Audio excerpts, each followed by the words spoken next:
Greetings and welcome back to room 303 in our chats with Emily. That's what we're calling our readings through the poetry of Emily Dickinson. We are using the Johnson edition, and we turn now to poem 215, What is Paradise? We are back to poems 79, 101, and 127, where we have Emily as representative of the Amherst child, and we're certainly going to have some of that similar language here. Our assumptions are that you've been following our stuff at learnstrong.net, down that left-hand side, Chats with Emily, our playlist. I'm really hopeful that you've already worked through our set of introductory comments. I'm really hopeful that you've already worked through the preceding 214 poems. We just finished with the much anthologized poem 214, I Taste a Liquor Never Brewed.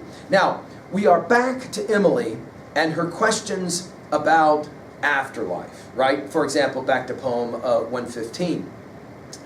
In some ways, you could read this poem as a critique of the book of Revelation 21, 10 through 12. This notion of the afterlife and heaven, especially as being maybe referenced as a house or a town or a village.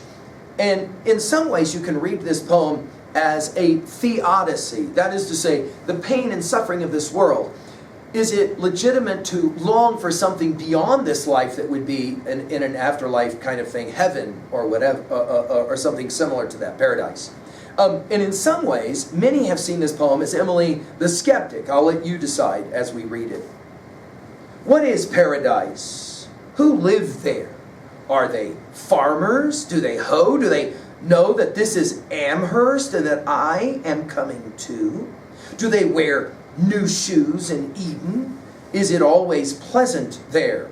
Won't they scold us when we're homesick or tell God how cross we are? You are sure there's such a person as a father in the sky. So if I get lost there ever, or do what the nurse calls die, I shan't walk the Jasper barefoot. Ransom folks won't laugh at me. Maybe Eden ain't so lonesome as New England used to be. Now, I find this a fascinating poem in terms of its punctuation.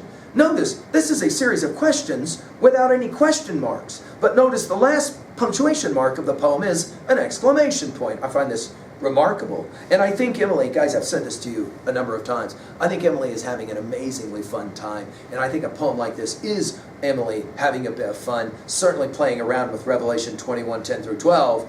But I think there's something else going on here as well. And I think this is in some ways Emily in her sarcastic, satiric best. Notice she'll begin with asking about paradise. And this takes us, of course, back to poem 213. And did the paradise persuaded yield her mote of pearl? And, of course, paradise immediately makes us think about Milton's Paradise Lost. We've given full lectures at learnstrong.net.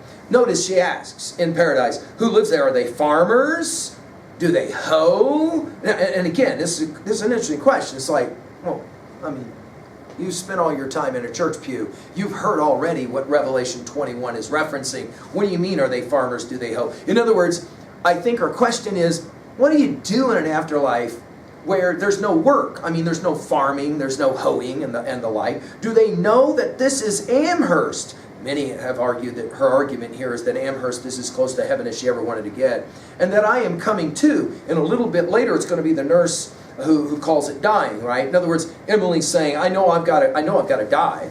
Do they, now we're back to more questions, do they wear new shoes in heaven? Now, I'm sorry, in Eden. Now, of course, this new shoes is a playoff of the notion of new song, the new song in afterlife. And of course, Eden takes us back to poem 211 and to poem 213, where she plays the game of Eden, right? Is it always pleasant? Notice we go from paradise to pleasant. Is it always pleasant there? And then there's this notion of who will scold us. And I think the word scold is the key word of the poem, because I think Emily is pointing out, here I can do whatever I want and not get scolded. I'm a little worried about the afterlife and what they will think. When we're homesick, by the way, in a previous rendering of this poem, that word was actually hungry. Homesick is a fun word for us here. Or tell God how cross we are. Now, that's the theodicy part of this. In other words, wait a minute. So I'm doing this thing called living my life here in Amherst, and then I die, as the nurse will call it, and then I go, and then what if I get homesick? What if I want to go back to Amherst? Am I allowed?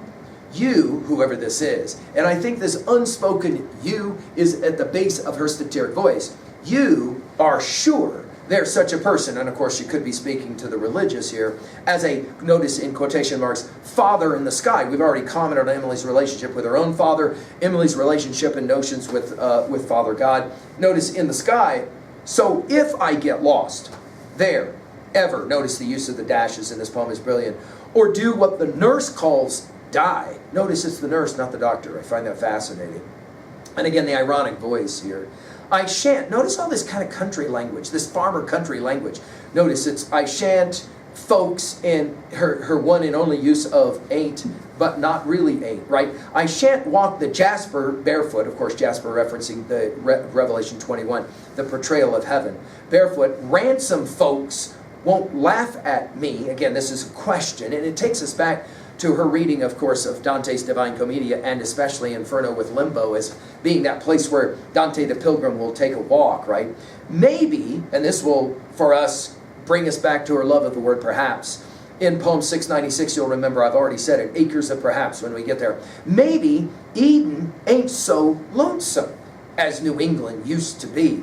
And the word ain't, her construction here, only time it gets used.